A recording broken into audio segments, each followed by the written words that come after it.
23వ కీర్తనలో దావీదు ఒక మాట అంటారు. కృపాక్షేమములే నా వెంట వచ్చునని దావీదు అంటారు.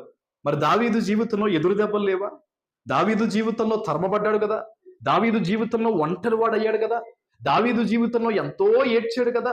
మరి అలాంటి దావీదు ఎలా ఈ మాట చెప్పగలుగుతున్నాడంటే, ఎన్ని శ్రమలొచ్చినా, ఎన్ని ఇబ్బందులొచ్చినా నా దేవుడు నాతోనే ఉన్నాడన్న ఒక నమ్మకంతో ప్రార్థన విడవకుండా ముందుకు వెళ్ళాడు కనుకనే దావీదు తన జీవితంలో ఇటువంటి మాటను పలకగలుగుతున్నాడు.